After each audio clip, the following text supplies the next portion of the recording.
어차피 신임 사단장은 계집이라. 이런 무거운 가구보다는 사모님 취향의 고상한 물건을 드리는 것이 맞지 않겠나. 거대한 원목 책상이 삐걱이는 소리.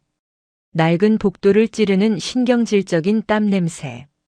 그리고 그 모든 소음 위를 타고 흐르는 단 한 번의 목격으로도 잊히지 않을 음성의 경멸. 소리는 분명 복도 끝 2층 부사단장실에서 시작되었다.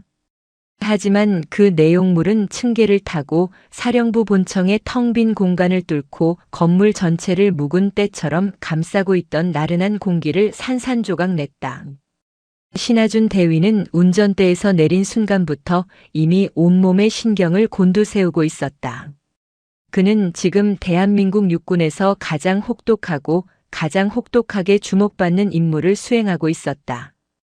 신임 비호부대 사단장 윤세아 소장.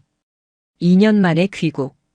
그러나 그 2년은 시베리아의 혹한과 중동의 모래바람, 그리고 피비린내 나는 폭약 냄새로 지워진 파견 기록이었다. 그곳은 계급이 아닌 오직 실력만이 생존을 결정하는 지옥이었다. 그녀가 어떤 임무를 수행했는지 아는 자는 군 내부에 몇 없었다. 다만 그녀가 공사 출신도 아닌 학군단 출신으로 특전사의 707 특수임무단을 거쳐 대한민국 군 역사상 가장 젊고 가장 무거운 별 2개를 달고 돌아왔다는 사실만이 흉흉한 소문처럼 떠돌았다. 소문은 그녀를 강철 여군, 철의 심장을 가진 사냥개라고 불렀다. 신 대위는 그녀가 대위 시절 707에서 잠깐 모셨던 인연이 있었다. 그때의 윤 대위는 독했다. 그러나 지금 그의 시야에 들어오는 윤세아 소장은 독한 것을 넘어 아예 다른 종류의 존재가 된 것 같았다. 그의 눈에는 그녀가 걸어다니는 면도날처럼 보였다. 그녀가 탄 표식 없는 검은색 승용차가 경기도 연천의 공기를 가르며 비무장지대 지척에 둔 최전방 사령부의 위병소를 통과할 때까지의 모든 순간이 신 대위에게는 숨막히는 침묵이었다. 그리고 지금 사령부 본청 로비. 어차피 신임 사단장은 계집이라. 이런 무거운 가구보다는 사모님 취향의 고상한 물건을 드리는 것이 맞지 않겠나. 소리가 다시 한번 명확하게 들려왔다. 신 대위의 얼굴은 백지장처럼 하얗게 질렸다. 그들이 지금 막 도착한 내일 취임식을 할 신임 사단장을 두고 노골적으로 조롱하고 있는 것이었다. 그것도 신성해야 할 사령부 건물 안에서. 그는 옆을 힐끗 살폈다. 단정한 단발머리. 사막의 황사와 지중해의 포연을 겪었을 검은 눈동자. 그녀는 여전히 옅은 화장기 없는 얼굴로 군복이 아닌 간편한 검은색 재킷 차림이었다. 나이는 30 중반. 하지만 어깨에 걸린 보이지 않는 2개의 별은 그 어떤 거대한 무게보다도 묵직했다. 윤세아 소장은 로비 중앙에 걸린 역대 사단장들의 사진을 응시하고 있었다. 그녀의 표정은 아주 미세한 변화조차 허용하지 않았다. 소장님. 부사단장 강승범 준장님은 아마 3층 사단장 집무실에서 업무를 보고 계실 겁니다. 직무 대리 중이시니. 신 대위가 떨리는 목소리로 속삭였다. 윤 소장은 그 말 대신 고개를 돌려 그를 바라보았다. 그 검은 눈동자에는 아무런 감정도 담겨 있지 않았다. 내가 지금 사단장 집무실로 가면 누가 나를 막지. 신 대위는 입을 다물었다. 관례상 직무 대리자가 사단장실을 사용하는 것은 흔한 일이었다. 하지만 그녀의 질문은 관례를 묻는 것이 아니었다. 그것은 권한에 대한 물음이었다. 가자. 부사단장실로. 그녀의 발걸음이 향한 곳은 소리가 들려온 2층 복도였다. 그녀의 구두굽이 아스팔트가 아닌 사령부 대리석 바닥을 찍는 소리가 유난히 크고 유난히 싸늘하게 울려 퍼졌다. 연천의 공기는 서울의 그것과 밀도부터 달랐다. 한낮의 햇살이 여전히 따가웠지만 그 햇살을 뚫고 스며드는 바람에는 금속성의 냉기가 섞여 있었다. 비무장지대를 지척에 둔 최전방의 하늘은 보이지 않는 긴장감으로 팽팽하게 무장되어 있었다. 윤세아 소장은 2년 만에 돌아온 조국의 풍경을 눈에 담는 중이었다. 그녀가 목숨을 걸고 지키려 했던 곳. 그러나 그녀가 마주한 첫 번째 관문은 이미 썩어 있었다. 차가 위병소 차단기 앞에 멈췄다. 신 대위가 창문을 내리고 신분증을 제시했다. 문제는 거기서부터였다. 위병소 초병은 방탄모 턱끈을 풀고 있었고 총기는 어깨에 건성으로 걸쳐져 있었다. 무엇보다 그의 입은 미세하게 움직이고 있었다. 껌이었다. 수고하십니다. 신 대위가 애써 침착하게 말했다. 초병은 신 대위의 신분증과 대위 계급장을 힐긋 보더니 피곤하다는 듯 고개를 까딱했다. 들어가십시오. 경례는 없었다. 그저 손가락으로 차단기를 가리키는 신용을 할 뿐이었다. 비호부대 고유의 우렁찬 구호인 충성. 해낼 수 있습니다. 는 어디에도 없었다. 신 대위의 얼굴이 하얗게 질렸다. 신임 사단장, 그것도 707 출신 지휘관을 모시고 부대에 들어서는 첫 관문이 이 모양이었다. 차가 차단기를 통과해 서행하는 순간 뒷좌석에서 얼음장 같은 목소리가 들렸다. 세워. 네. 예 소장님. 신 대위는 심장이 발끝으로 떨어지는 것을 느꼈다. 차가 위병소를 막 지난 갓길에 섰다. 윤세아가 말없이 차문을 열고 내렸다. 그녀가 차에서 내리자 위병소 근무자들의 시선이 그녀에게 향했다. 웬 민간인 여자지 하는 노골적인 시선이었다. 윤세아는 초병이 있는 곳으로 천천히 하지만 망설임 없는 걸음으로 걸어갔다. 구두굽이 아스팔트를 찍는 소리가 유난히 크게 울렸다. 이병. 그녀가 방탄모를 쓴 초병 앞에 섰다. 초병은 뜻밖의 상황에 당황하며 껌 씹는 것을 멈췄다. 누구십니까? 경계심이 아니라 귀찮음이 묻어나는 목소리였다. 자네, 이 부대 경례 구호가 뭐지? 윤세아의 목소리는 조용했지만 연천의 모든 소음을 빨아들이는 듯 했다. 충성. 해낼 수 있습니다. 아닙니까? 초병이 마지못해 대답했다. 그런가?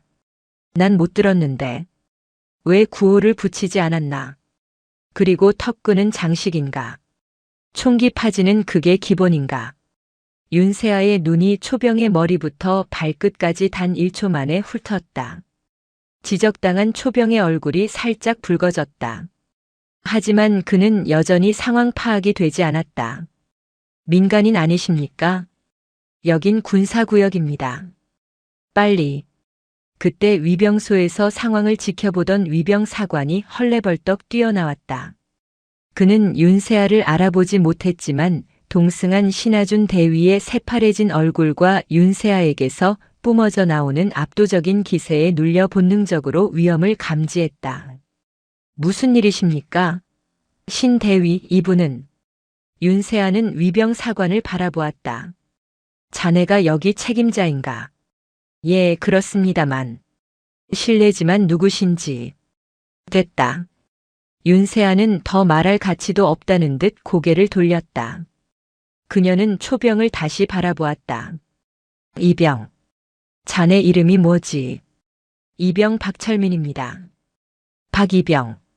자네가 지금 서 있는 이곳이 어딘지 아는가? 비호부대 위병소입니다. 틀렸다. 윤세아의 목소리에 싸늘한 기운이 실렸다. 이곳은 비호부대의 얼굴이고 심장으로 들어오는 첫 번째 혈관이다. 그런데 지금 그 혈관이 내 놈의 껌 씹는 소리와 풀어진 턱끈 때문에 썩어가고 있어. 알아듣나? 박이병의 얼굴이 하얗게 질렸다. 민간인 여자에게서 나올 수 있는 말이 아니었다. 윤세아는 그를 더 이상 보지 않고 차로 돌아왔다. 그녀가 차문을 닫자 신 대위는 차마 출발하라는 말이 떨어지기 전에 가속 페달을 밟을 수 없었다. 출발해. 네. 예 소장님. 차가 부대 안쪽으로 미끄러져 들어갔다. 신 대위는 숨막히는 침묵 속에서 식은땀을 흘리며 운전했다. 신 대위. 네. 소장님. 부사단장, 지금 어디에 있지? 아, 강승범 준장님 말씀이십니까? 아마 사단장 집무실, 아니, 직무대리실에 계실 겁니다. 그래. 윤세아는 짧게 대답하고 다시 입을 닫았다. 그녀의 눈은 사령부 본청으로 향하는 길 양옆을 훑고 있었다. 무성하게 자란 잡초, 구석에 아무렇게나 쌓인 폐자재, 그리고 그늘에서 삼삼오오 모여 잡담을 나누는 병사들. 그녀의 눈이 가늘어졌다. 비호부대. 한때 최전방을 지키는 가장 날카로운 창이었던 부대. 그녀가 2년간 사선을 넘나들며 지키려 했던 조국의 심장. 그 심장이 지금 그녀의 눈앞에서 서서히 멈춰가고 있었다. 사령부 본청은 예상외로 고요했다. 신임 사단장 취임식을 하루 앞둔 분주함이라고는 찾아볼 수 없었다. 오히려 금요일 오후의 나른함, 혹은 모든 것을 포기한 듯한 정체된 공기만이 로비를 감돌았다. 윤세아는 신대위의 만류에도 불구하고 2층 부사단장실로 향하는 복도를 걸었다. 그리고 그곳에서 그들은 썩은 심장의 현장을 마주했다. 아이, 조심해. 그거 깨지면 내 월급으로도 못 갚아. 똑바로 들어, 똑바로. 웬 병사 4~5명이 끙끙대며 거대한 원목 책상 같은 것을 옮기고 있었다. 그들 옆에는 땀을 뻘뻘 흘리는 행정보급관이 소리를 지르고 있었다. 그리고 그 중심에 팔짱을 낀 채 모든 것을 지켜보는 사내가 있었다. 탁경재 대령. 강승범 준장의 오른팔이자 사단 참모장인 그는 군화에 흙먼지 하나 묻히지 않은 깨끗한 차림으로 병사들의 고된 노동을 감상하고 있었다.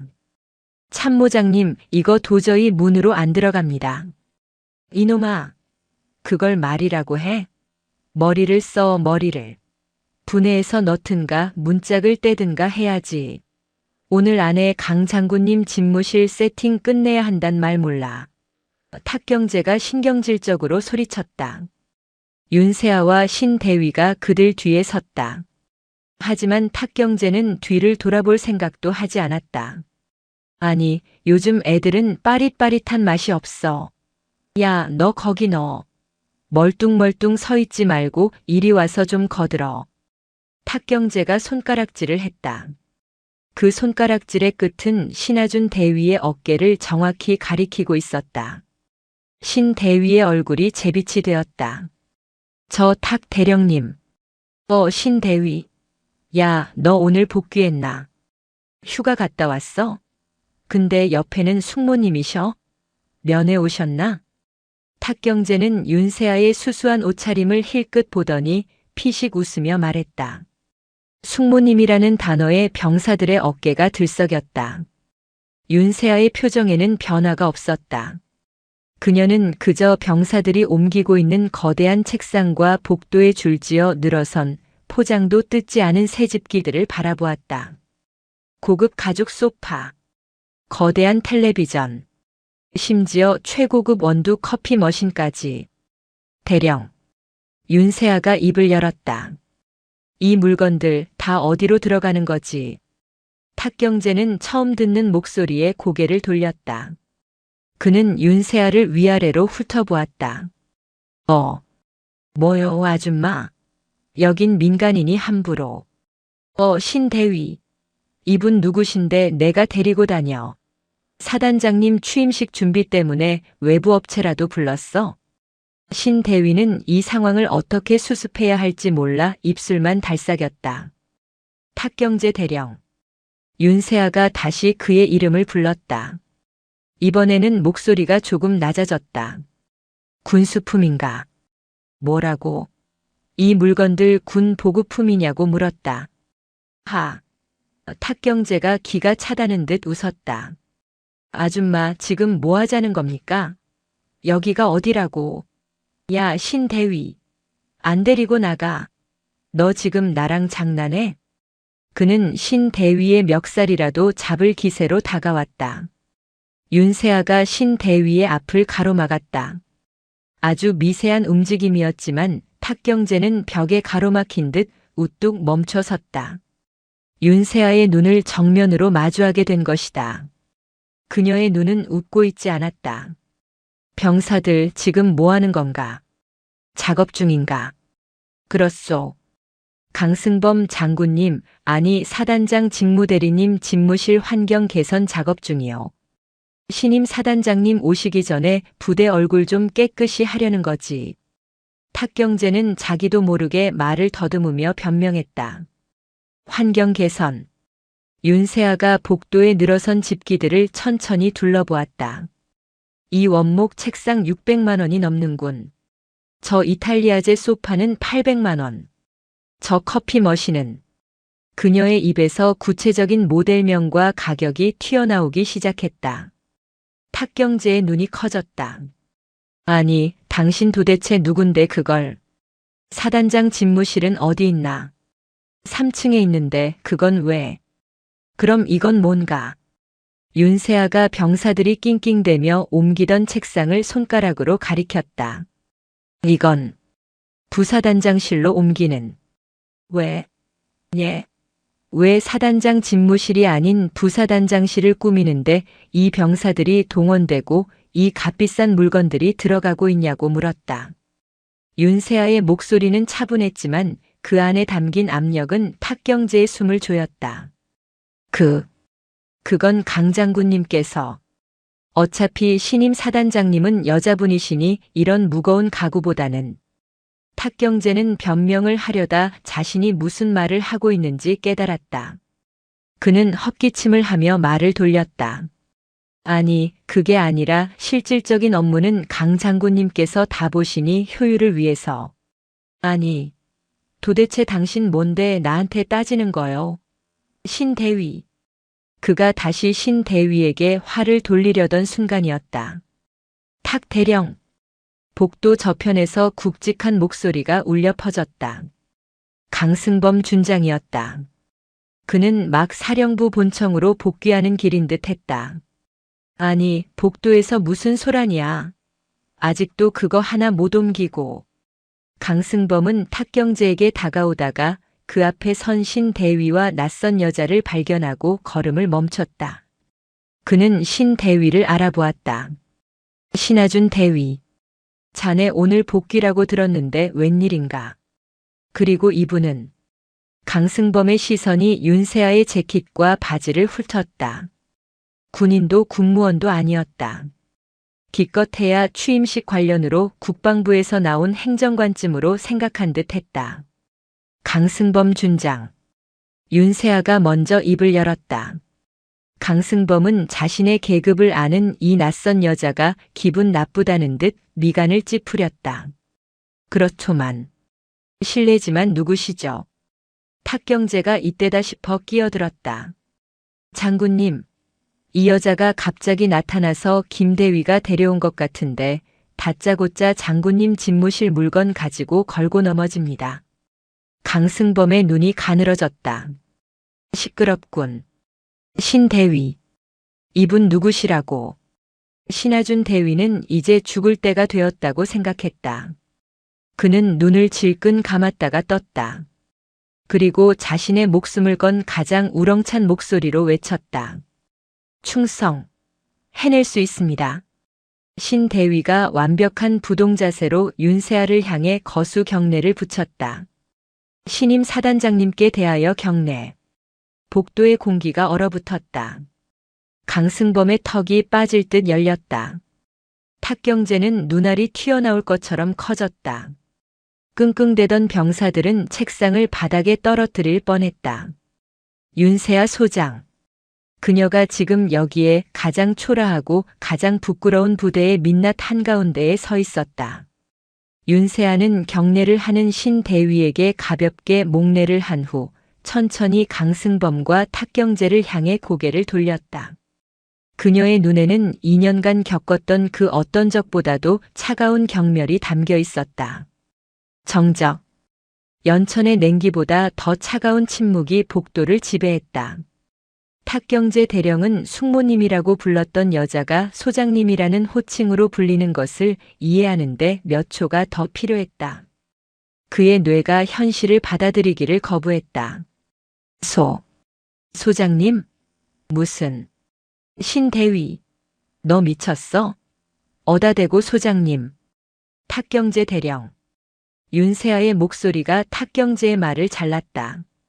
자네 지금 그 별 2개짜리 숙모님에게 반말을 하고 있군. 그제야 강승범 준장이 정신을 차렸다. 그는 직감했다. 이것은 거대한 실수이거나 혹은 의도된 함정이라는 것을. 아, 윤세아 소장님. 아이고, 제가 미처 못 알아봤습니다. 이게 어찌 된 일입니까? 내일 취임식이신데 이렇게 예고도 없이. 강승범이 황급히 다가와 거수 경례를 붙였다. 그의 경례는 각은 잡혀 있었으나 동공은 공포로 흔들리고 있었다. 탁경제도 뒤늦게 손을 이마에 가져다 댔지만 그 손은 덜덜 떨리고 있었다. 윤세아는 그들의 경례를 받지 않았다. 그녀는 그저 강승범의 얼굴을 빤히 바라보았다. 예고를 했으면 이 꼴은 치웠을 텐가. 예. 아닙니다. 이건 그저 장군님. 아니, 소장님 맞이할 준비를 하다가 저희가 부사단장실이 좁아서 환경 개선에. 내 집무실은? 윤세아가 물었다. 내 집무실은 어디 있나? 그것이야 당연히 3층에. 그런데 왜 내 집무실이 아닌 부사단장실을 꾸미고 있지? 저 책상은 뭔가? 저 소파는? 내일이면 새로운 지휘관이 부임하는데 그 지휘관이 쓸 곳이 아니라 부지휘관의 방을 꾸미는 게 비호부대의 환경 개선인가? 그녀의 목소리는 여전히 조용했지만 복도 전체를 울렸다. 강승범은 식은땀이 비 오듯 쏟아지는 것을 느꼈다. 그는 탁경제를 죽일 듯이 쏘아보았다. 탁 대령, 이게 어떻게 된 거야? 나는 분명히 사단장님 집무실을. 장군님, 그게 아니라 장군님께서 여자분 오시니까 좀 더 세심하게 준비한답시고. 서로에게 책임을 떠넘기는 꼴사나운 모습이 적나라하게 펼쳐졌다. 윤세아는 그들의 만담을 지켜보다가 고개를 저었다. 됐고. 그녀가 병사들을 향해 말했다. 너희들 지금 즉시 작업 중지하고 원대 복귀해. 이건 너희들 임무가 아니다. 병사들은 탁경제와 강승범 그리고 윤세아를 번갈아 보며 어쩔 줄 몰라 했다. 명령 체계가 완전히 무너진 것이다. 안 들리나? 윤세아의 목소리에 처음으로 힘이 실렸다. 707에서 수십 명의 특수부대원을 통솔하던 그 카리스마가 터져나왔다. 당장 원대 복귀해. 병사들이 화들짝 놀라 뿔뿔이 흩어졌다. 복도에는 값비싼 가구들과 2명의 장성, 1명의 대령, 그리고 1명의 대위만 남았다. 강승범이 굴욕감에 얼굴을 붉히며 입을 열었다. 소장님, 아무리 그래도 이건 좀 심하지 않으십니까? 아직 취임식 전이십니다. 공식적인 지휘권은 내일 이양식 이후에 발생합니다. 엄연히 이 부대의 지휘 책임은 아직 저에게 있습니다. 드디어 본색을 드러낸 것이었다. 내가 별 2개면 뭐하냐? 아직 서류상 사단장은 나다라는 항변이었다. 지휘권이라. 윤세아가 코웃음을 쳤다. 좋다. 그럼 아직 지휘권이 살아있는 강승범 준장에게 묻지. 그녀는 탁경제에게 한 걸음 다가갔다. 탁경제는 자기도 모르게 뒷걸음질 쳤다. 탁경제 대령. 자네 저 물건들 무슨 돈으로 샀나? 그것은 부대 운영비. 부대 운영비? 사단장 승인 없이 1천만 원이 넘는 집기를 부대 운영비로 산다고. 내가 어제까지 확인한 바로 비호부대 이번 분기 운영비는 이미 바닥이었는데. 강승범과 탁경제의 눈이 동시에 커졌다. 그녀가 오기도 전에 부대 예산까지 확인했다는 뜻이었다. 설마 병사들 복지를 위해 나온 위문금을 전용했나? 윤세아의 말에 탁경제의 다리가 풀렸다. 아닙니다. 절대. 그럼 군수품 횡령인가? 윤세아가 강승범을 바라보았다. 강준장. 자네 사단장 직무 대리라는 자가 부하가 병사들 밥값 빼돌려서 내 놈 방 꾸미는 걸 방조 혹은 지시했나? 이게 자네가 말한 지휘 책임인가? 무슨 그런 억측을. 증거 있습니까? 강승범이 발악하듯 소리쳤다. 증거. 윤세아는 어이가 없다는 듯 웃었다. 내가 2년간 굴렀던 곳은 증거가 없으면 시체도 못 찾는 곳이었지. 하지만 여긴 다르더군. 그녀는 자신의 재킷 주머니에서 작은 녹음기를 꺼내 들었다. 신대위. 자네가 위병소에서부터 녹음한 거 지금 틀어. 신대위는 떨리는 손으로 녹음기의 재생 버튼을 눌렀다. 아이 조심해. 그거 깨지면 내 월급으로도 못 갚아. 오늘 안에 강 장군님 집무실 세팅 끝내야 한단 말 몰라. 어차피 신임 사단장님은 여자분이시니 이런 무거운 가구보다는 장군님께서 여자분 오시니까 좀 더 세심하게 준비한답시고. 황인철과 오중필이 나눈 대화가 그들의 목소리로 복도에 생생하게 울려 퍼졌다. 두 사람의 얼굴이 백지장처럼 하얘졌다. 이게 함정. 윤세아가 녹음기를 껐다. 자네들 목소리가 증거다. 강준장. 그리고 그녀는 신대위에게 서류 뭉치를 하나 넘겨받았다. 이건 자네가 지난 6개월간 결제한 허위 유류 보고서 사본이다. 유류 빼돌려서 어디에 썼나? 이 가구들 사는데 못 보탰나? 강승범은 이제 숨도 쉬지 못했다. 소장님, 아직 지휘권이 없으시다면서요. 윤세아가 서류를 강승범의 가슴팍에 던졌다. 종이들이 복도에 흩날렸다. 맞아. 난 아직 2부대 사단장이 아니지. 하지만 대한민국 육군 소장 윤세아다. 그녀는 강승범의 어깨를 지나쳐 복도 중앙에 섰다. 그리고 내 계급은 자네들 같은 부패한 군인들을 숙청하라고 국가가 준 권한이다. 그녀는 신대위를 향해 명령했다. 신하준 대위. 지금 즉시 사단 참모장 탁경재 대령과 부사단장 강승범 준장을 군수품 횡령 및 직권 남용 극태만 혐의로 직위 해제한다. 그리고 육군 본부 감찰실과 헌병대에 즉시 통보해. 내가 직접 이 두 사람을 현행범으로 체포했다고. 소장님, 안 됩니다. 그럴 권한이. 강승범이 절규했다. 윤세아가 그를 돌아보며 지옥의 사신처럼 차갑게 웃었다. 권한이 없다고. 그녀가 자신의 휴대전화를 꺼내 들었다. 그럼 지금부터 그 권한을 가지러 가지. 사단장 취임식 내일이 아니라 지금부터 1시간 뒤에 시작한다. 그녀는 신대위에게 외쳤다. 사령부 전 간부. 지금 즉시 단 한 명도 빠짐없이 사단 연병장으로 비상 소집해. 내가 직접 이 썩어 빠진 부대의 군기를 바로잡겠다. 윤세아의 명령은 단순한 명령이 아니었다. 그것은 비호 부대라는 거대한 기계의 톱니바퀴를 역으로 돌려버리는 거대한 충격파였다. 사령부 전 간부. 지금 즉시 단 한 명도 빠짐없이 사단 연병장으로 비상 소집해. 예, 알겠습니다. 신하준 대위는 허리가 부러져라 경례를 붙이고는 자신의 휴대전화가 아닌 복도의 비상전화를 집어들었다. 상황실 직통이었다. 그의 손가락이 떨렸지만 그의 목소리는 단호했다. 상황실. 나는 사단장 보좌관 신하준 대위. 지금 즉시 전파한다. 사단장님 명령이다.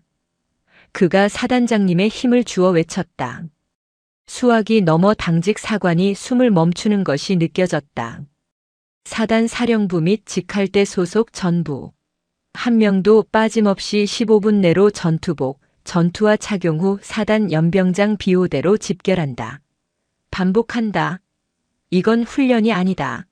15분 내 전 간부 비호대로 집결. 사단장님이라 하셨습니까? 강 준장님이 아니시고 새로 부임하신 윤세아 소장님이시다. 지금 내 옆에 계셔. 토달지 말고 즉시 전파해. 신대위가 전화를 끊는 소리와 동시에 비호부대 사령부 전체에 경보음처럼 사이렌이 울리기 시작했다. 평시의 업무 종료를 알리는 나른한 방송이 아니라 부대 전체를 뒤흔드는 비상 소집 방송이었다. 전 간부, 15분 내 비호대로 집결. 복도에 버려진 고가의 가구들 사이로 윤세아는 미동도 없이 서 있었다. 그녀의 시선은 창밖, 어둠이 서서히 깔리기 시작하는 연병장을 향해 있었다. 강승범과 탁경재는 그 자리에 얼어붙어 있었다. 윤 소장, 당신 지금 제정신이야. 이게 무슨 짓이야. 군대는 절차가 생명이야. 당신 지금 지휘 체계를 무너뜨리고 있어. 강승범이 마지막 남은 권이라도 쥐어짜듯 소리쳤다. 윤세아가 천천히 그를 돌아보았다. 그녀의 눈은 분노가 아닌 차가운 연민을 담고 있었다. 절차? 자네가 말하는 절차가 병사들 밥값 횡령해서 내 놈의 소파를 사는 거였나? 무슨 소리야? 증거도 없이. 증거는 감찰실에서 찾을 거고 나는 현장을 덮쳤을 뿐이다. 그리고 강준장. 그녀가 강승범의 턱 밑까지 다가갔다. 키는 강승범보다 작았지만 그에게서 뿜어져 나오는 기운은 거대한 산처럼 그를 짓눌렀다. 지금 이 순간부터 자네는 비호부대 부사단장이 아니다. 그저 군수품 절도 혐의자일 뿐이야. 강승범은 주먹을 부들부들 떨었지만 감히 그녀를 밀치거나 대항하지 못했다. 그녀의 눈빛 때문이었다. 그것은 단순한 장군의 눈빛이 아니었다. 생과 사의 경계를 수없이 넘나든 진짜 군인의 눈빛이었다. 그녀의 호흡은 조금도 흐트러지지 않았다. 만약 그가 손을 댔다면 그의 팔목이 부러지는데 1초도 걸리지 않았을 것이다. 탁경재는 이미 다리가 풀려 복도 벽에 기대어 주저앉기 직전이었다. 그 사이 사령부 전체가 벌집 쑤신 듯 요란해졌다. 아니, 이게 무슨 일이야? 비상 소집이라니. 누가? 강 장군님이 아니래. 새로 온다는 그 여자 소장이래. 뭐? 취임식 내일 아니었어. 말도 안 돼. 각 사무실에서, 당직실에서, 심지어 관사에서 쉬고 있던 간부들까지 허둥지둥 뛰쳐나왔다. 어떤 이는 전투화 끈을 매면서 뛰었고 어떤 이는 전투모를 거꾸로 쓴 채 복도를 질주했다. 평화에 찌들어 있던 비호부대 사령부는 그야말로 아비규환이었다. 윤세아는 그 모든 혼란을 뒤로하고 천천히 계단을 내려가기 시작했다. 신대위가 그 뒤를 따랐다. 강준장과 탁 대령은 어떻든 그 자리에 꼼짝 말고 대기하라고 해. 헌병대가 오기 전까지는. 네, 알겠습니다. 윤세아가 사령부 본청 1층 로비에 섰을 때 이미 수십 명의 간부들이 연병장으로 뛰어가고 있었다. 그들은 로비에 선 윤세아를 미처 알아보지 못했다. 그저 길을 막고 선 낯선 여자를 귀찮다는 듯 밀치고 지나가려는 이도 있었다. 아, 비켜요. 지금 비상. 한소령이 윤세아의 어깨를 치려던 순간 그녀의 옆에 선 신대위가 불호령을 내렸다. 멈춰. 경례도 안 하나. 사단장님이시다. 그제야 간부들이 우뚝 멈춰섰다. 로비의 모든 소음이 사라졌다. 그들은 눈앞에 이 젊은 여자를 그리고 그녀의 어깨에 달린 것이 아닌 그녀 자체가 내뿜는 압도적인 계급을 보았다. 윤세아는 그들을 응시했다. 자네들 지금 그게 군기인가? 그녀의 차가운 목소리가 로비에 울렸다. 전투복 상의 단추는 풀려 있고 전투모는 삐뚤어져 있다. 비상 소집이라는데 마치 동네 축구하러 나가는 복장 같군. 지금부터 비호대로 나가는 모든 간부, 내 앞에서 복장 상태 다시 한번 점검한다. 불량한 자는 이름, 계급, 소속 즉시 기록한다. 그녀는 신대위에게 수첩을 넘겼다. 신대위.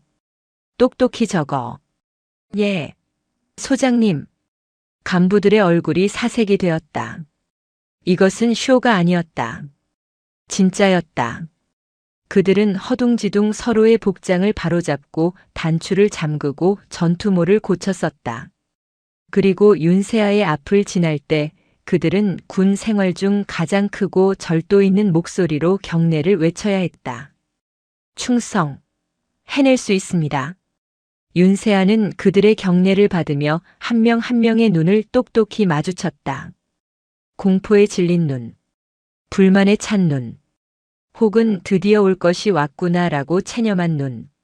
그렇게 수백 명의 간부들이 그녀의 앞을 지나 어둠이 깔린 비호대 연병장으로 모여들기 시작했다. 윤세아가 마지막 간부가 통과한 것을 확인하고 나서야 연병장으로 향했다. 비호대 연병장은 거대했다. 하지만 그 거대한 공간을 메운 수백 명의 간부들은 더 거대한 혼돈 그 자체였다. 부서별로 정렬하라는 외침이 있었지만 줄은 삐뚤었고 사담을 나누는 소리가 여기저기서 새어나왔다. 윤세아가 사열대 중앙으로 걸어 올라갔다. 그녀의 등장은 모든 소음을 단숨에 잠재웠다. 수백 개의 시선이 어둠 속에서 나타난 그 작은 체구의 여장군에게 꽂혔다. 그녀의 뒤로 신대위가 이끌고 온 헌병 2명에게 양팔이 붙들린 강승범과 탁경재가 사열대 아래로 끌려 나왔다. 저거 봐. 장군님. 세상에. 진짜 잡혀가잖아. 간부들의 웅성거림이 파도처럼 번졌다. 윤세아는 마이크를 잡지 않았다. 그녀는 그저 자신의 육성으로 연병장을 향해 외쳤다. 그녀의 목소리는 707에서 단련된 그 어떤 소음도 뚫고 나가는 힘을 가지고 있었다. 전체 주목. 목소리는 크지 않았지만 그 안에 담긴 강철 같은 의지가 연병장 전체를 얼어붙게 만들었다. 나는 오늘부로 비호부대 사단장으로 부임한 소장 윤세아다. 그녀는 연병장을 천천히 둘러보았다. 그리고 이것이 내가 본 비호부대의 첫인상이다. 그녀는 사열대 아래 죄인처럼 서 있는 강승범과 탁경재를 손가락으로 가리켰다.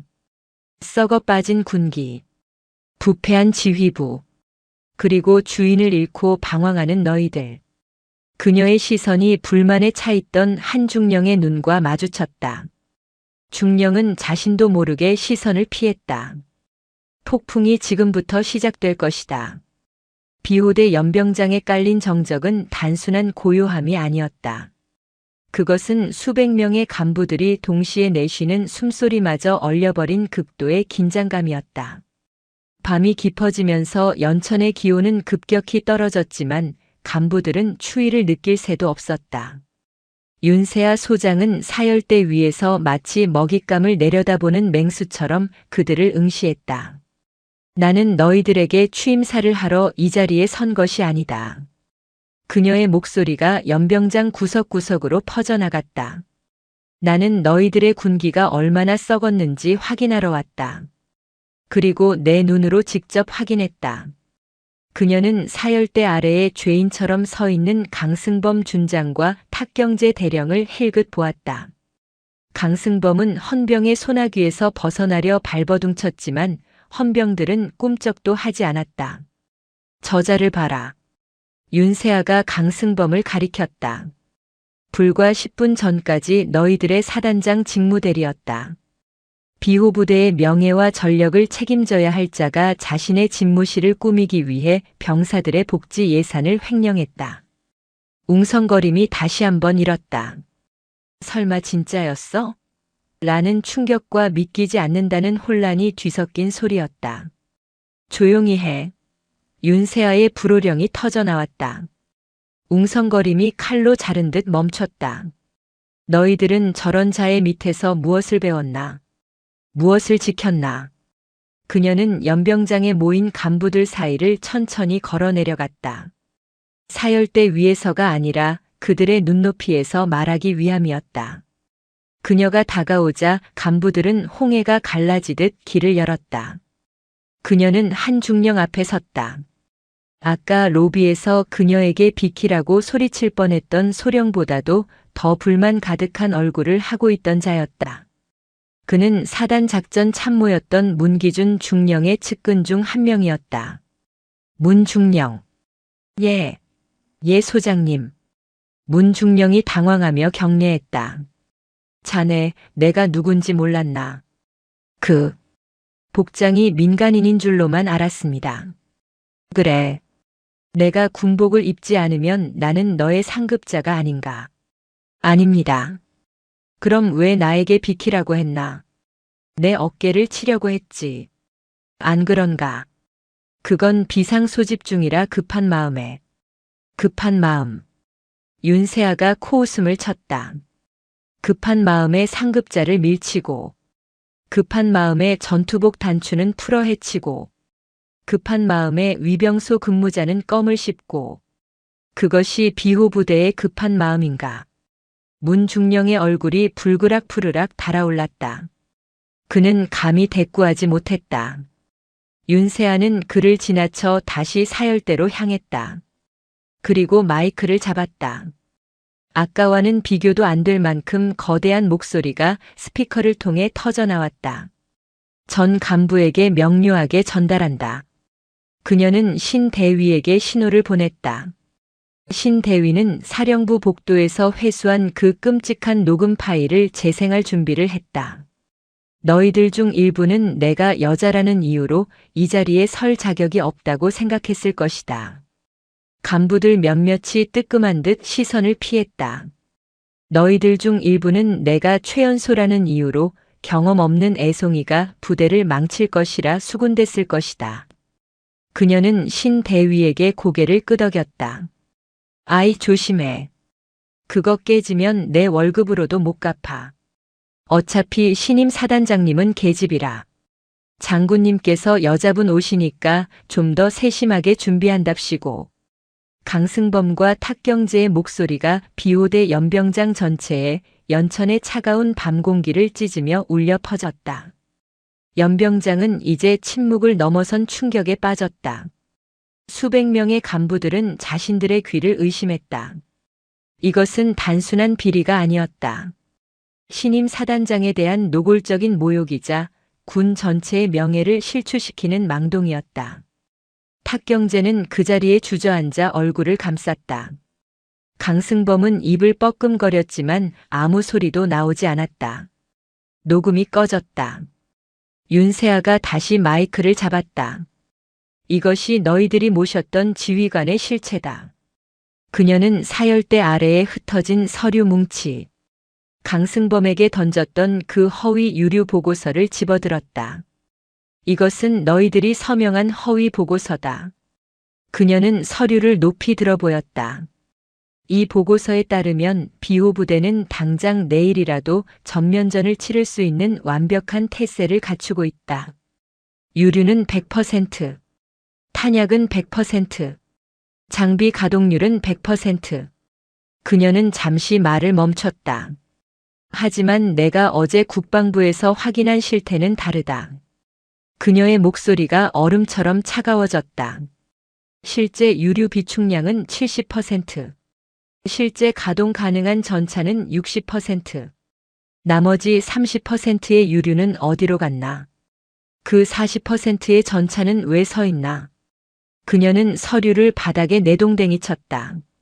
저 소파와 텔레비전이, 저 원목 책상이 너희들을 지켜주나? 적의 포탄을 막아주나? 그녀의 사자 후에 연병장이 울렸다.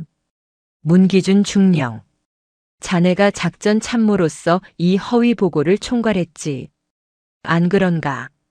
그것은 강 장군님의 지시가. 지시. 윤세아가 분노했다. 그녀가 처음으로 감정을 터뜨렸다. 그럼 강승범이 강물에 뛰어들려고 하면 부대원 전원을 이끌고 뛰어들 텐가?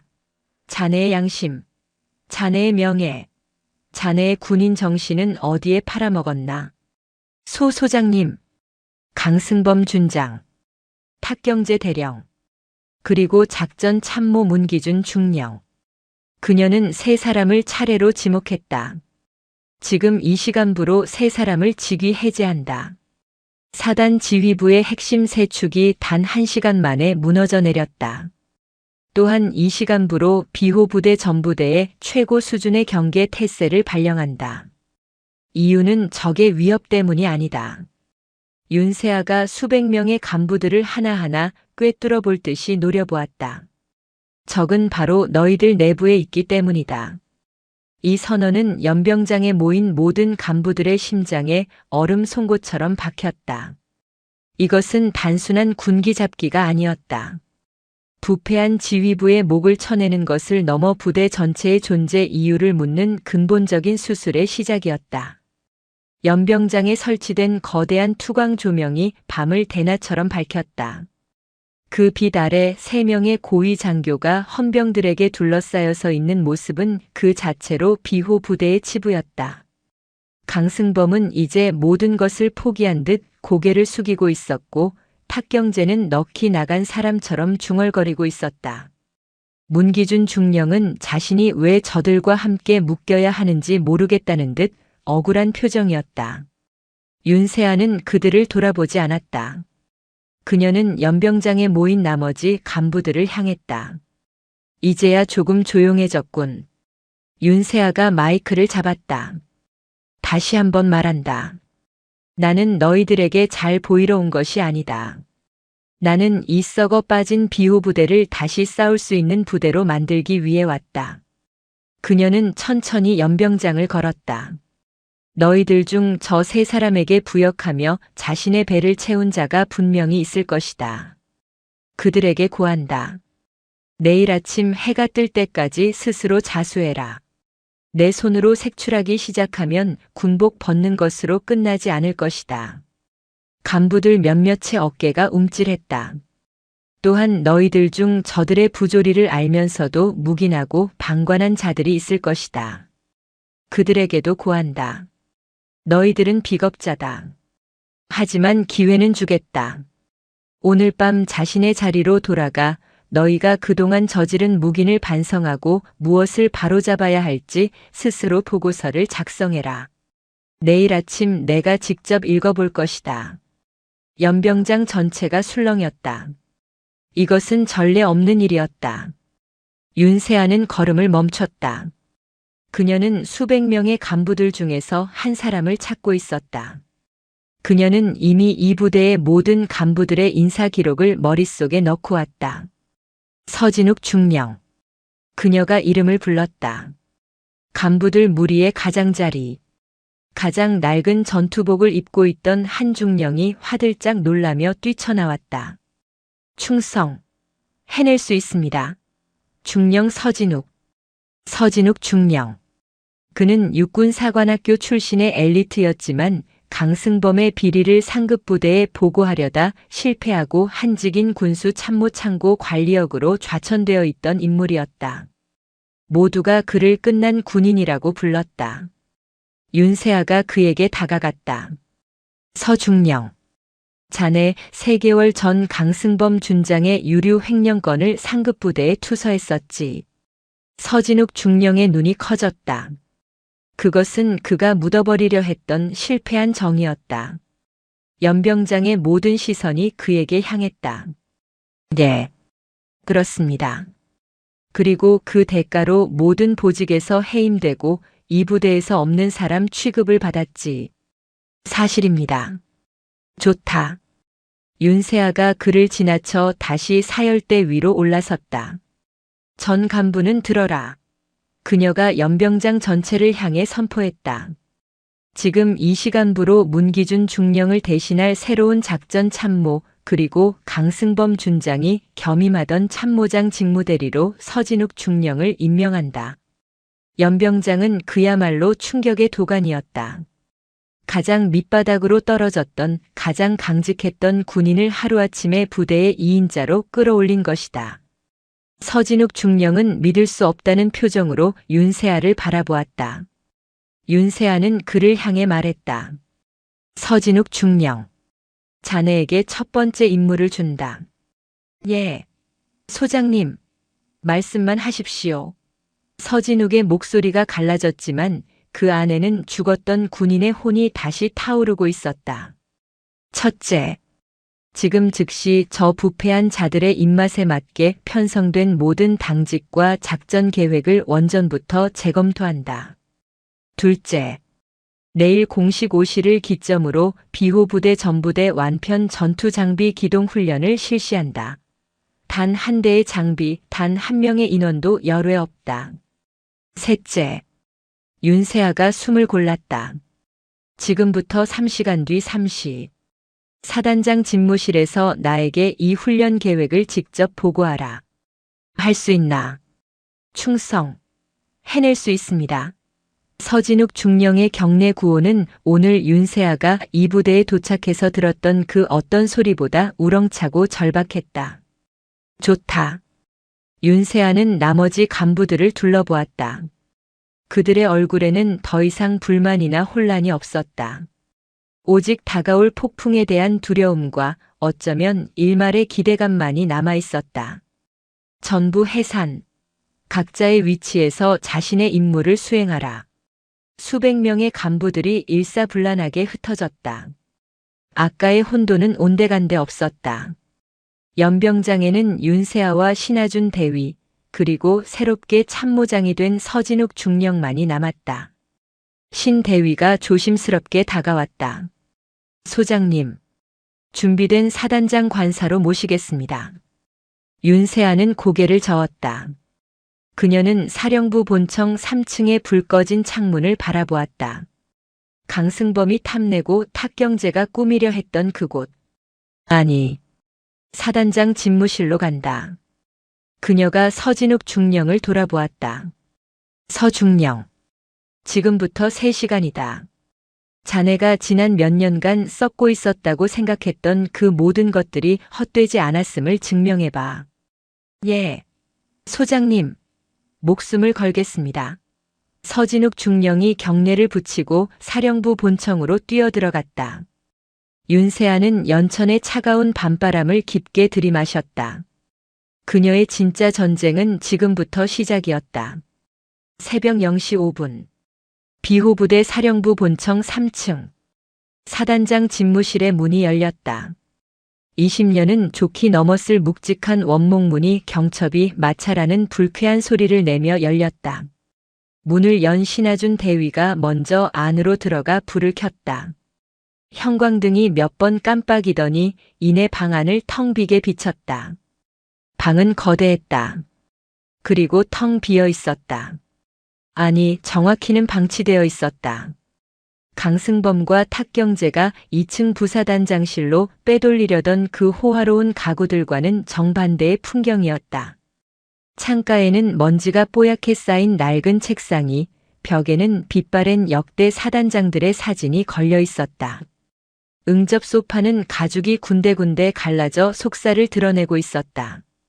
이 방은 강승범이 직무대리를 맡은 지난 몇 달간 단 한 번도 사용되지 않은 것이 분명했다. 소장님, 제가 금방 치우겠듯인 대위의 목소리가 민망함에 떨렸다.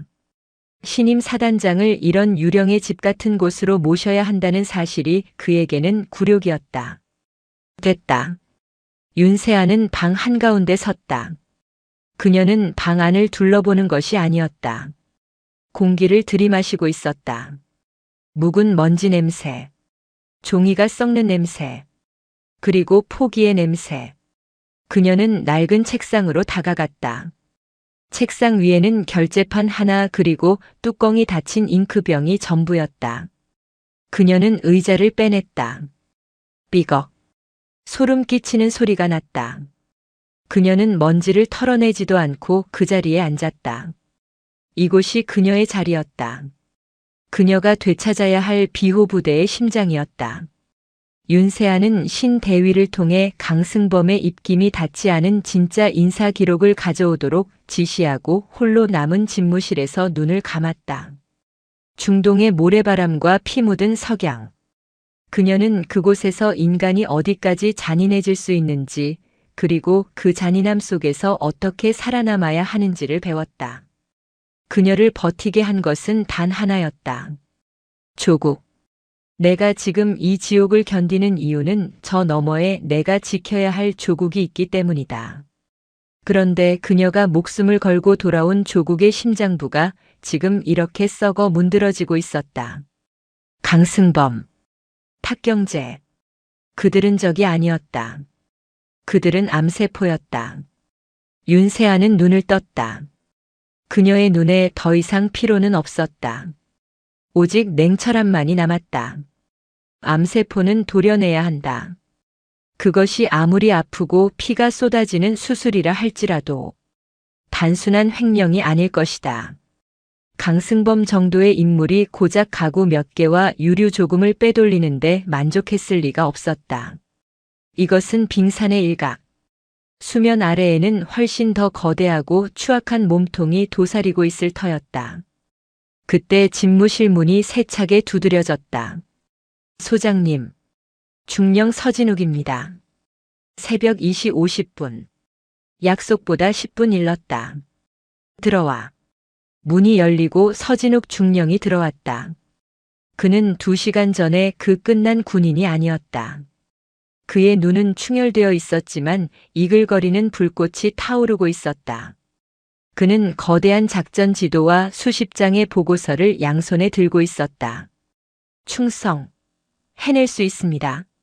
그의 경례는 먼지 쌓인 이 집무실의 공기를 단숨에 찢어겼다. 윤세아는 책상 앞 보조 의자를 가리켰다. 서진욱은 보고서를 책상 위에 펼쳐놓았다. 보고드립니다.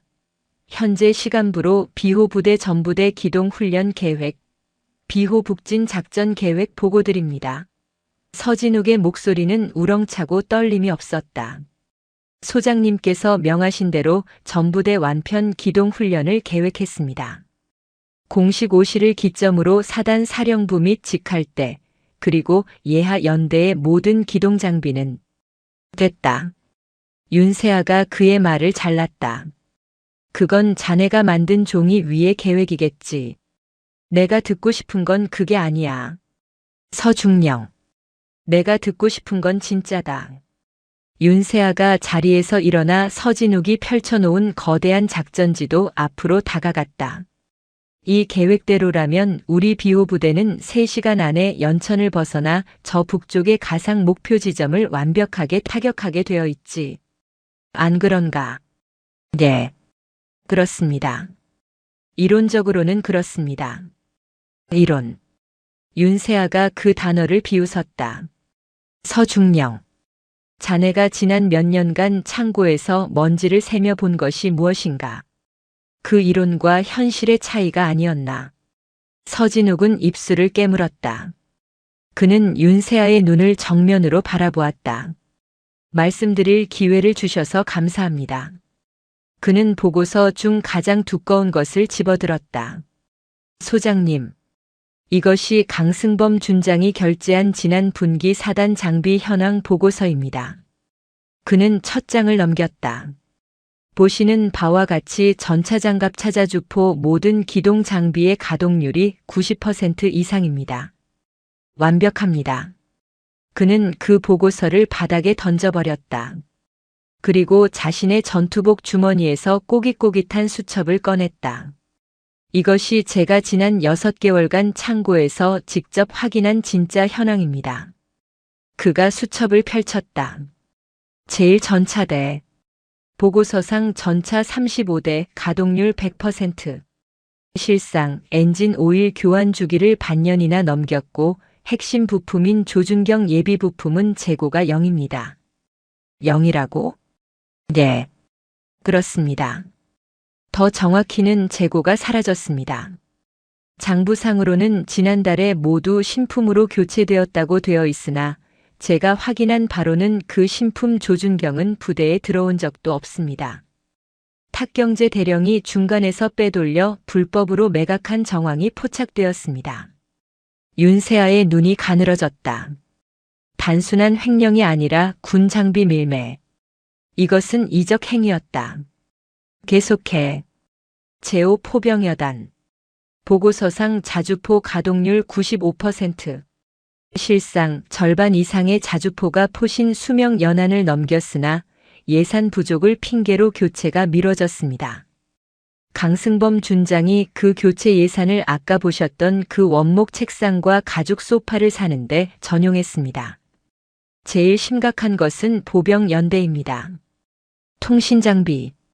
소장님, 저희는 지금 전쟁이 나면 연대 간 통신도 제대로 할 수 없는 실정입니다. 강승범과 탁경제가 최신 통신 장비 도입 예산을 통째로 다른 곳으로 돌렸습니다. 어디로? 윤세아가 낮게 물었다. 승마클럽입니다. 뭐라고? 강승범 준장이 사단장 진급 로비를 위해 상급 부대 장성들을 접대할 사적인 승마클럽 회원권을 구입하는 데 사용했습니다. 윤세아는 말을 잃었다. 이것은 부패가 아니었다. 이것은 반역이었다. 그녀가 사막에서 피를 흘리는 동안 이곳에서는 군대의 심장이 돈과 명예욕에 미친 자들에 의해 갉아먹히고 있었다. 서중령. 네. 그래서 오시에 우리가 기동할 수 있는 전력은 정확히 얼마나 되지? 서진욱 중령이 침을 삼켰다. 소장님. 창피한 말씀이지만 보고서상 전력의 30%. 그나마도 제대로 작동할지 장담할 수 없습니다. 집무실에 다시 얼음 같은 침묵이 내렸다. 신하준 대위는 자신의 귀를 의심했다. 대한민국 최전방 사단의 가동률이 30%라니. 이것은 전쟁이 나면 1시간도 버티지 못하고 전멸한다는 뜻이었다. 윤세아는 창가로 걸어갔다. 어둠이 짙게 깔린 연천의 산맥을 바라보았다. 그녀는 분노하지 않았다. 그녀는 절망하지 않았다. 그녀의 눈은 그 모든 것을 예상했다는 듯 차갑게 빛나고 있었다. 그녀가 돌아섰다. 좋다. 예. 서진욱이 되물었다. 훈련 계획대로 진행한다.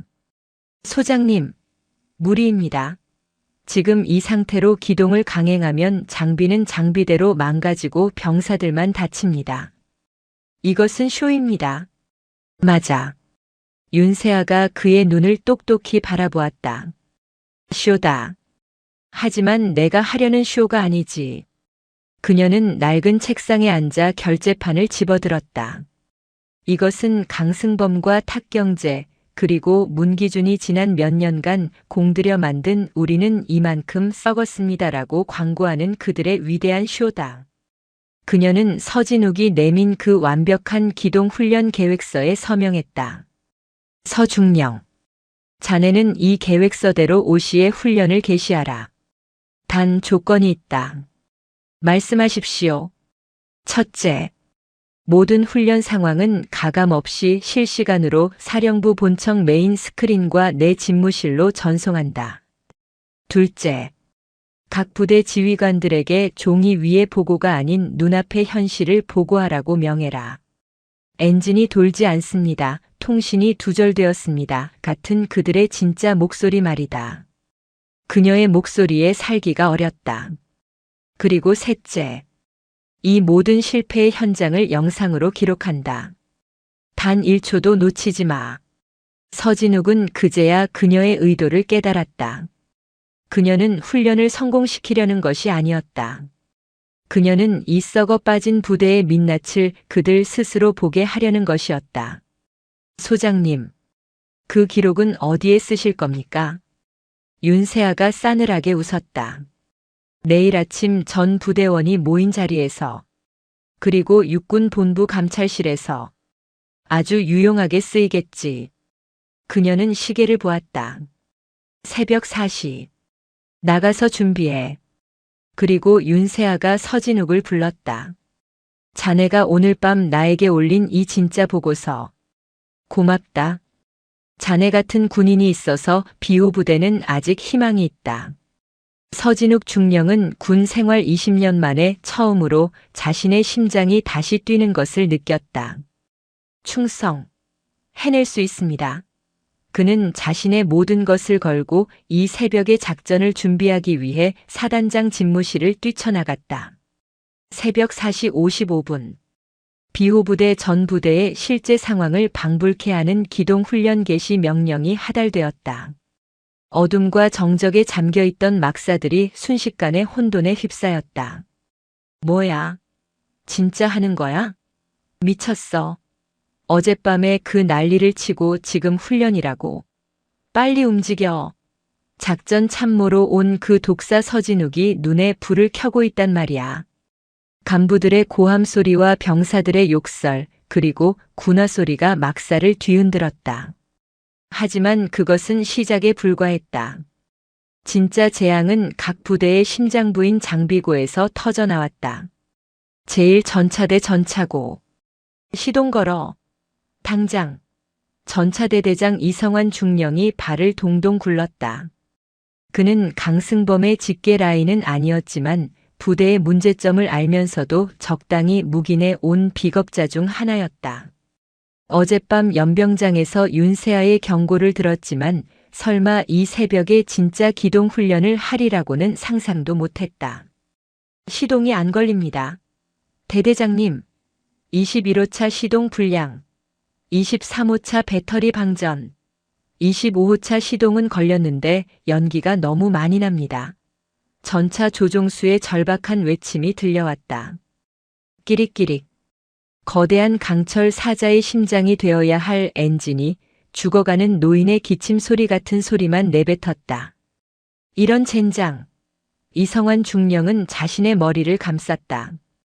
불과 몇 시간 전 서진욱 중령에게 가동률 100%라고 보고했던 자신의 모습이 떠올랐다.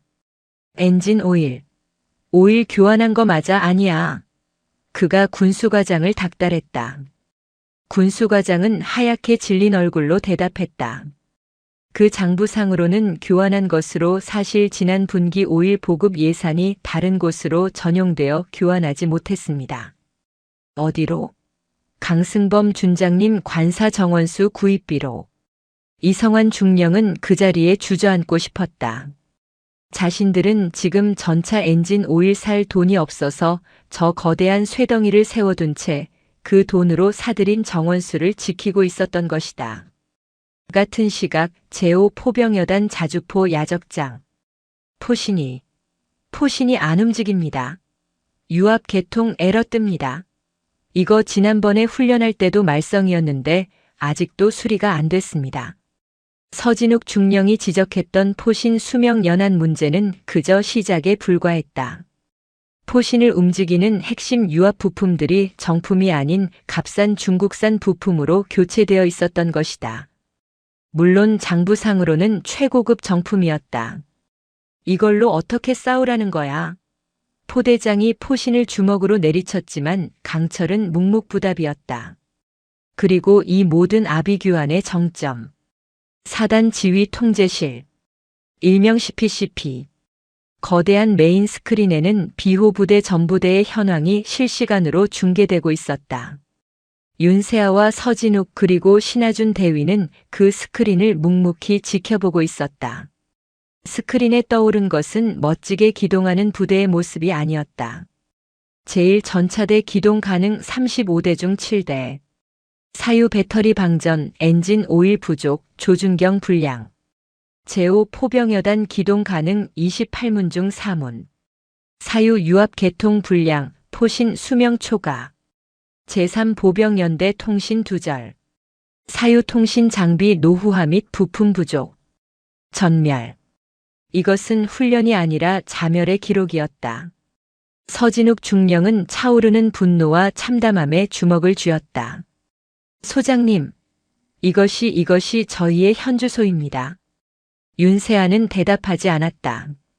그녀의 시선은 스크린 한쪽 구석, 아예 신호조차 잡히지 않는 제3보병연대의 검은색 아이콘에 고정되어 있었다. 서중령. 네. 사면대장 지금 뭐하고 있나? 연락 두절인가? 그 연대장 이종석 대령은 아까부터 통신 장비 불량을 보고하며 아예 기동 자체를 포기한 것으로 보입니다. 현재 위치 파악이. 그래. 윤세아가 통신병을 불렀다. 나 사단장이다. 사면대장 이종석 대령 개인 휴대전화로 연결해. 당장. 예. 개인 휴대전화 말씀이십니까? 안 들리나? 당장 연결해. 통신병이 황급히 다이얼을 돌렸다. 잠시 후 연결음이 가고 잠에 잔뜩 취한 목소리가 들려왔다. 여보세요. 통신병이 스피커폰으로 전환했다. 지휘 통제실 전체에 이종석 대령의 목소리가 울려 퍼졌다. 윤세아는 마이크를 잡았다. 이종석 대령. 누구야? 소장님. 충성. 해낼 수 있습니다. 수화기 너머로 이종석 대령이 침대에서 굴러떨어지는 소리가 생생하게 들려왔다. 자네 지금 어디인가? 저는 연대 본부 지휘 통제실에. 거짓말. 윤세아의 목소리가 얼음장처럼 변했다. 자네 지금 관사인가? 아닙니다. 절대 아닙니다. 그래? 그럼 자네 뒤에서 지금 짖고 있는 개는 연대 본부에서 키우는 군견인가?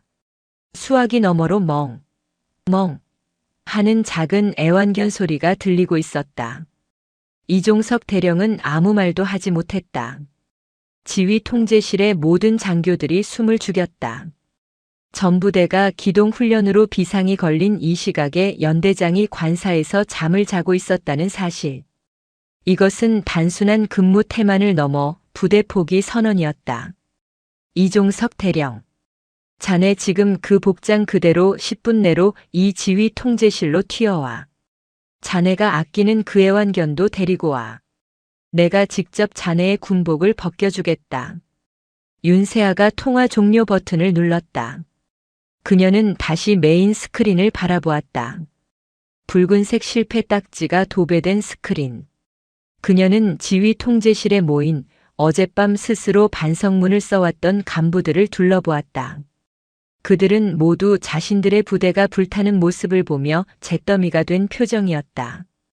자네들, 어젯밤 기회를 주겠다고 했지. 그녀가 입을 열었다. 그대들의 보고서는 잘 읽어보았다. 몰랐다, 어쩔 수 없었다, 두려웠다.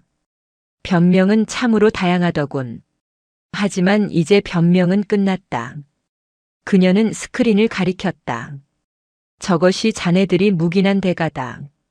저것이 자네들이 방관한 결과다. 저 멈춰버린 전차. 불발이 되어버린 자주포. 그리고 잠이나 자는 연대장. 저것이 자네들의 현주소다. 간부들이 고개를 숙였다.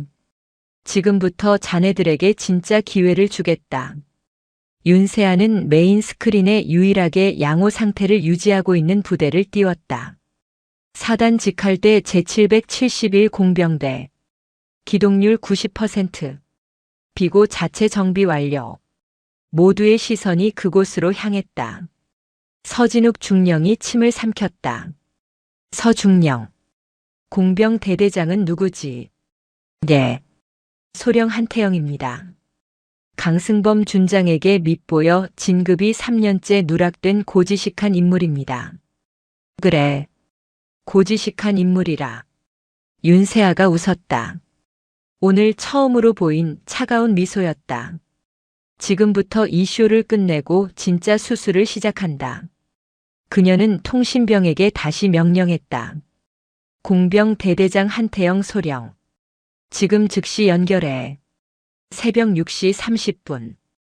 동쪽 하늘이 희미하게 밝아오기 시작했지만 비호부대 지휘 통제실 내부는 그 어느 때보다 어둡고 무거웠다. 메인 스크린에 떠오른 처참한 훈련 결과는 그 자리에 있는 모든 간부들의 군경력에 새겨진 굵은 글씨와도 같았다. 소 소장님, 제가 죽을 죄를. 그때 지휘 통제실 문이 거칠게 열리고 잠옷 바람에 슬리퍼를 신은 이종석 대령이 굴러들어왔다. 그의 품에는 그가 미처 내려놓지 못한 작은 애완견이 안겨 있었다. 간부들의 경멸 어린 시선이 그에게 꽂혔다. 멍. 애완견이 낯선 환경에 놀라 지저댔다. 그 소리는 비호부대의 무너진 군기를 조롱하는 듯 했다. 윤세아는 그 꼴 사나운 모습을 가만히 지켜보았다. 이종석 대령. 예. 소장님. 자네, 저 스크린이 보이나? 예. 보입니다. 자네의 연대는 지금 이 시간에도 나와 통신이 두절되어 있다. 적이 쳐들어와도 자네는 저개를 안고 관사에서 잠을 자고 있겠지. 아닙니다. 소장님, 억울합니다. 통신 장비가 낡았다고. 그래, 낡았지. 하지만 자네가 그 장비 교체 예산을 내 놈의 관사 인테리어 비용으로 돌려 쓴 것은 어떻게 설명할 건가? 이종석 대령의 눈이 방금 관사에서 뛰쳐나온 그의 모습만큼이나 커졌다. 윤세아는 신하준 대위가 밤새 정리한 진짜 인사 기록과 예산 전용 내역서를 집어들었다. 관사에 2천만 원짜리 홈시어터를 설치하고 부대 운영비로 최고급 와인을 사들였더군. 그 돈이면 자네 연대통신망 절반은 고칠 수 있었다. 그것은 강 준장님께서 손님 접대용으로. 닥쳐라. 윤세아의 목소리에 지휘 통제실의 온도가 몇 도는 더 내려갔다. 자네에게는 더 이상 묻지 않겠다. 신대위. 예. 소장님. 저자 지금 당장 헌병대에 인계해. 혐의는 근무지 이탈, 직무유기, 그리고 군수품 횡령이다. 걔는 동물보호소에 연락하고. 예, 알겠습니다. 헌병들이 이종석 대령을 끌고 나갔다. 그는 아무런 저항도 하지 못했다. 자신의 모든 것이 끝났음을 직감했다. 지휘 통제실에는 다시 숨막히는 침묵과 함께 유일하게 양호 상태를 유지하고 있는 공병대대의 녹색 아이콘만이 빛나고 있었다. 다시 본론으로 돌아가지. 윤세아가 어젯밤에 비겁자들, 즉 반성문을 제출했던 간부들을 향해 섰다. 자네들이 쓴 반성문 잘 읽었다. 모두가 두려웠다고 했지. 강승범이 두려웠고 탁경재가 두려웠고 자신의 진급이 누락될까봐 두려웠다고. 그녀는 그들의 보고서 뭉치를 집어들었다. 제1전차대대장 이성환 중령. 자네는 상관의 명령이라 어쩔 수 없었다고 썼더군. 상관의 명령이면 부하들을 깡통 전차에 태우고 사지로 몰아넣어도 되나. 제5 포병여단 포대장들. 자네들은 예산이 없어서 어쩔 수 없었다고 했지. 그런데 그 예산이 어디로 갔는지 정말 몰랐나. 알면서도 그저 내 놈들의 안위만을 위해 입을 닫았지. 안 그런가? 아무도 대답하지 못했다. 그것이 침묵의 대가였다. 그들의 침묵이 비호부대를 이 지경으로 만들었다. 윤세아는 그들을 경멸하듯 바라보았다. 나는 너희들 같은 비겁자들과 함께할 생각이 없다. 간부들의 얼굴이 잿빛으로 변했다. 모두가 보직 해임 혹은 그 이상의 중징계를 각오했다. 하지만 윤세아가 말을 이었다. 이 부대를 이대로 둘 생각은 더더욱 없다. 그녀는 통신병에게 연결을 요청했던 공병 대대장 한태영 소령을 바라보았다. 그는 이미 지휘 통제실 한쪽에 도착해 이 모든 광경을 지켜보고 있었다. 그는 다른 장교들과 달리 흙먼지가 잔뜩 묻은 전투복을 입고 있었다. 한태영 소령. 충성. 해낼 수 있습니다. 소령 한태영. 그의 목소리는 쇠를 긁는 듯 거칠었지만 그 어떤 아첨도 두려움도 담겨 있지 않았다. 자네 부대만 유일하게 기동이 가능했더군. 어째서인가? 보고드립니다. 장비는 쓰라고 있는 것입니다. 그리고 군인은 언제든 싸울 준비가 되어 있어야 합니다. 저는 제 부하들의 목숨을 고장난 장비에 맡길 생각이 없었습니다. 강승범의 압력은 없었나? 있었습니다. 공병 장비 예산을 전용하라는 지시가 수차례 내려왔습니다. 어떻게 했나? 저는 군인입니다. 장군님의 부하이기 이전에 국가의 군인입니다. 저는 그 지시를 거부했습니다. 지휘 통제실의 탄성이 터져 나왔다.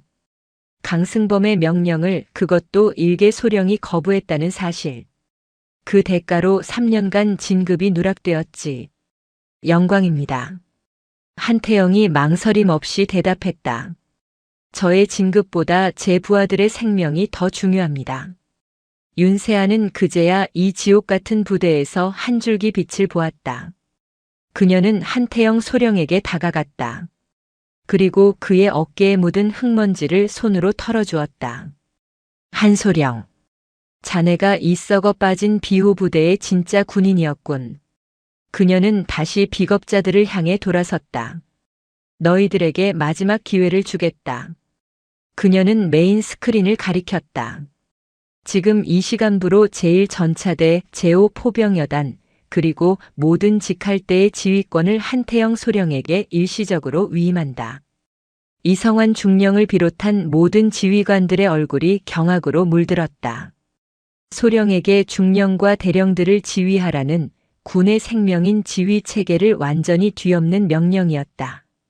소 소장님, 그것은 말도 안 된다고. 그래. 말도 안 되지. 깡통 전차로 전쟁을 하겠다는 너희들의 보고서만큼이나. 윤세아는 한태영에게 물었다. 한소령. 저 멈춰버린 장비들 다시 살릴 수 있나? 한태영은 스크린을 훑어보았다. 시간이 필요합니다. 하지만 불가능하지 않습니다.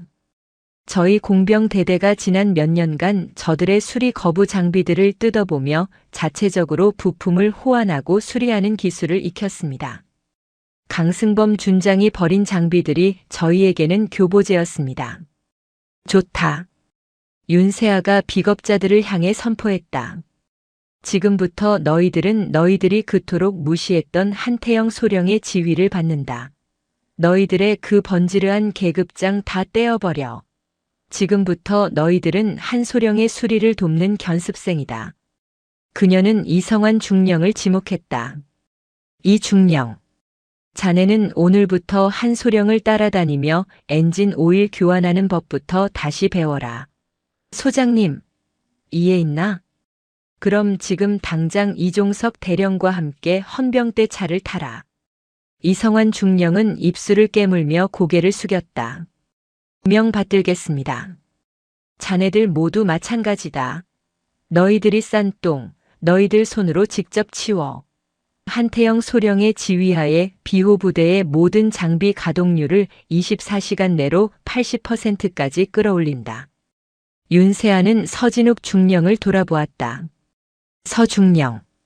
자네는 감찰팀을 이끌고 내가 말했던 또 다른 부역자들을 색출한다.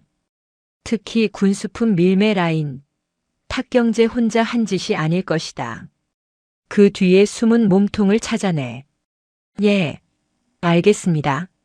신대위. 자네는 저 반성문을 쓴 간부들을 전부 한태영 소령에게 인계해.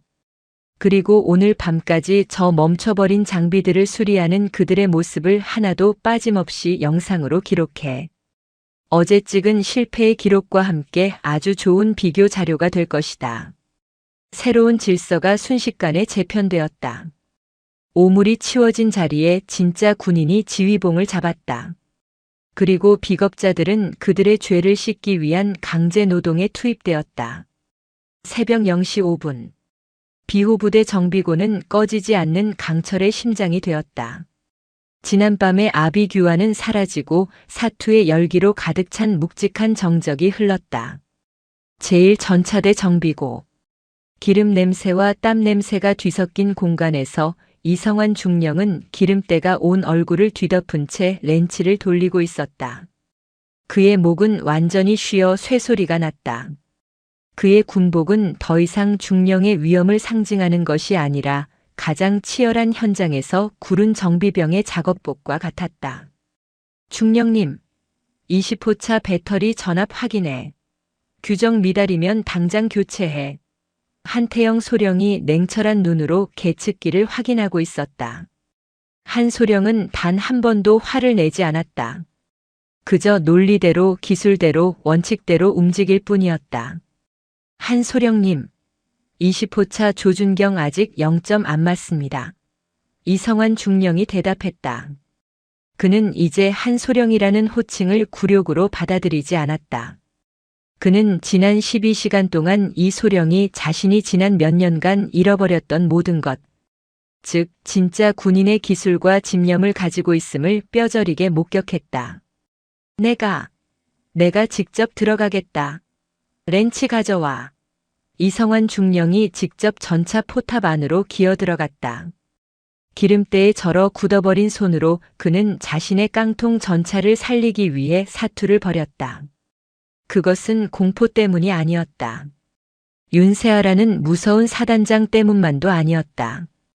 그것은 어젯밤 지휘 통제실 스크린에서 본 자신들의 처참한 실패의 기록 때문이었다. 그 부끄러움, 그 참담함이 비겁자로 낙인 찍혔던 이들의 잠자던 양심을 깨운 것이다. 같은 시각, 사령부 본청 3층.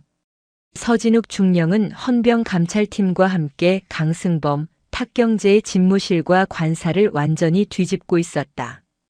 그의 얼굴은 피로에 절어 있었지만 그 눈은 형형하게 빛났다. 보고드립니다. 소장님, 탁경재가 빼돌린 군수품 밀매 라인을 역추적한 결과 군단 사령부의 군수 참모 박창군 라인과 연결된 정황을 포착했습니다. 서진욱은 박창군이라는 이름을 말하며 마른 침을 삼켰다. 그는 강승범의 윗선, 윤세아가 찾던 몸통의 일부였다. 그래, 예상했던 바다. 윤세아는 낡은 집무실 의자에 앉아 눈을 감은 채 보고를 받고 있었다. 그녀 역시 단 1분도 자지 못했다. 소장님, 이거는 비호 부대 차원에서 감당하기 어렵습니다. 박 장군은 육군 본부에도 연이 닿아 있는 서진욱의 목소리에 우려가 섞였다. 강승범을 쳐낸 것은 통쾌했지만 그 뒤에 거대한 산을 건드리는 것은 윤세아 소장의 군 경력 전체를 걸어야 하는 위험한 도박이었다. 그때였다. 책상 위에 놓인 붉은색 직통 전화기가 울리기 시작했다. 그 전화기는 비호 부대 내부가 아닌 육군 본부 혹은 그 이상과 연결되는 선이었다. 서진욱과 신하준 대위가 동시에 숨을 멈췄다. 윤세아가 천천히 눈을 떴다. 그녀는 망설임 없이 수화기를 들었다. 충성, 소장 윤세아입니다. 수화기 너머에서 대한민국군 서열 1위, 육군 참모총장의 낮고 굵은 목소리가 들려왔다. 윤 장군, 밤새 잠 못 잤겠군. 임무 수행 중이었습니다. 총장님, 총장은 깊은 한숨을 내쉬었다. 윤 장군이 어젯밤에 올린 그 영상 기록. 잘 봤네. 육군 본부 지휘부 전체가 그리고 청와대 안보실까지 전부 다 봤어. 이건 부패를 넘어선 반역이야. 총장님, 알고 있습니다. 강승범, 탁경재, 이종석, 그리고 자네가 보고한 박창군까지 오늘 아침 전원 긴급 체포되었네. 군 검찰이 아니라 국방부 직속 합동조사단이다. 서진욱 중령의 눈이 커졌다. 군단 사령부의 장군이 신임 사단장의 보고 하나로 하루아침에 체포되었다는 사실. 그 몸통이 생각보다 깊고 넓었다. 윤세아가 그 뚜껑을 열어버린 것이다. 총장이 잠시 말을 멈췄다. 미안하네. 그런 썩은 부대를 자네에게 맡기게 되어서. 하지만 고맙네. 육군 전체를 살릴 수 있는 고통스러운 수술의 첫 칼을 자네가 대신 들어줘서. 소장 윤세아, 군인으로서 마땅히 해야 할 일을 했습니다. 좋아. 그게 윤 장군이지. 오늘 취임식 예정대로 진행하게. 그리고 자네가 원하는 대로 비호 부대를, 아니 대한민국 육군을 다시 강철로 만들어주게. 전폭적으로 지원하겠네. 명 받들겠습니다. 충성. 윤세아가 수화기를 내려놓았다. 모든 것이 끝났다. 아니, 모든 것이 이제야 진짜로 시작되었다. 서진욱 중령이 벅차오르는 감정을 누르며 물었다. 소장님, 그럼 취임식은 예정대로 10시 비호대로. 윤세아가 자리에서 일어났다. 그녀는 먼지 쌓인 전투복을 벗고 집무실 한쪽에 걸어두었던 단 하나의 별이 아닌 찬란하게 빛나는 2개의 별이 달린 정복으로 갈아입기 시작했다. 오전 10시. 비호대 연병장. 그 거대한 연병장에는 비호부대 전 병력과 간부들이 단 한 명의 열외도 없이 도열해 있었다. 맨 앞줄에는 지난밤 기름때와 사투를 벌였던 이성환 중령과 포대장들이 흙먼지가 묻은 전투복 차림 그대로 서 있었다. 그들의 모습은 초라했지만 그들의 눈빛은 어제와 달랐다. 그리고 연병장 한쪽에는 밤새 수리된 전차와 자주포들이 비록 완벽하지는 않아도 그 심장을 다시 뛰게 만들 준비를 마친 채 위용을 드러내고 있었다. 사열대 단상 위로 완벽한 정복을 입은 윤세아 소장이 걸어 올라왔다. 그녀의 등장을 알리는 군악대의 우렁찬 팡파르가 울려 퍼졌다. 그녀가 단상 중앙에 서자 취임식 진행을 맡은 참모장 직무대리 서진욱 중령이 단호한 목소리로 외쳤다.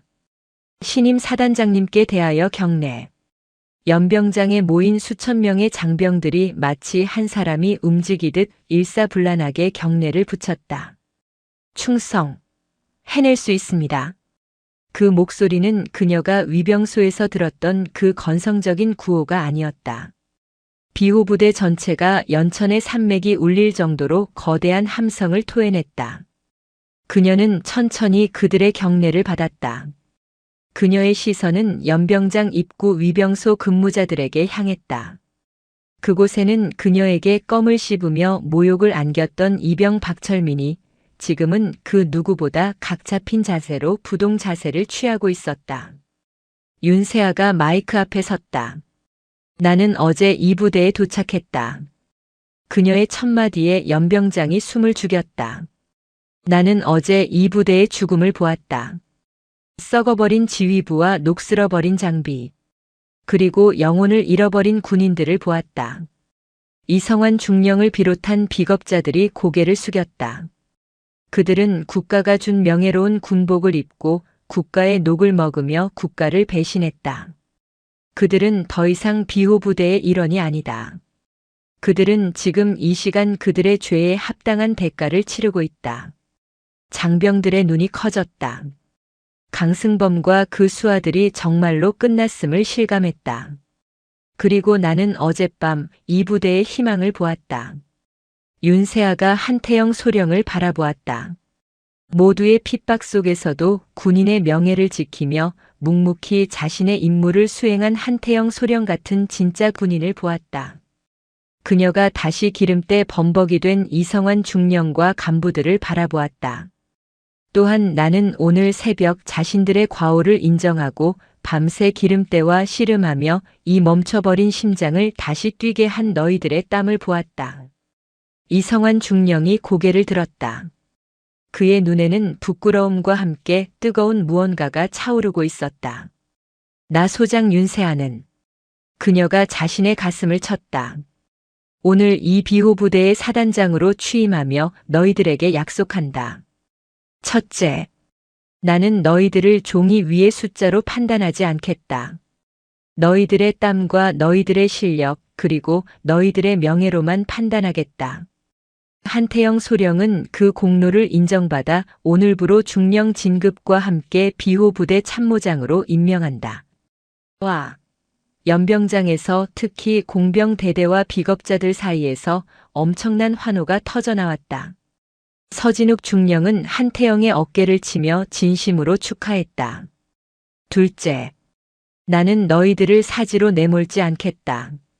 너희들이 싸워야 할 때 너희들의 등 뒤가 아닌 너희들의 맨 앞에서 싸울 것이다.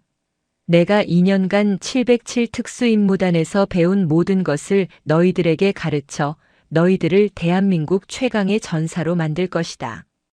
707. 그 이름만으로도 장병들의 가슴이 뛰었다. 마지막으로 셋째. 윤세아는 연병장에 모인 수천의 눈을 한 명 한 명 마주쳤다. 이 비호부대에 더 이상의 부패와 더 이상의 묵인, 더 이상의 비겁함은 존재하지 않을 것이다. 나를 속이려거든 차라리 적의 총탄을 막아라. 나에게 아부하려거든 차라리 훈련장에서 피땀을 흘려라. 그녀가 두 주먹을 불끈 쥐었다. 나의 지휘봉은 가죽 소파를 사는데 쓰이지 않을 것이다. 나의 지휘봉은 오직 적의 심장을 꿰뚫고 너희들의 명예를 지키는 데에만 쓸 것이다. 그녀는 숨을 깊게 들이마셨다. 비호 부대원들, 나와 함께 이 강철 부대의 영광을 되찾을 준비가 되었는가. 그녀의 사자 후에 연병장이 떠나갈 듯한 함성이 화답했다. 충성. 해낼 수 있습니다. 충성. 해낼 수 있습니다. 충성. 해낼 수 있습니다. 그 함성은 단순한 구호가 아니었다. 그것은 죽음의 문턱에서 돌아온 부대가 새로운 지휘관을 만나 강철로 다시 태어남을 선포하는 장엄한 부활의 외침이었다. 윤세아는 그제야 자신의 부대를 향해 가장 강하고 가장 자랑스러운 미소를 지어 보였다. 강철의 지휘봉이 드디어 제 주인을 만났다.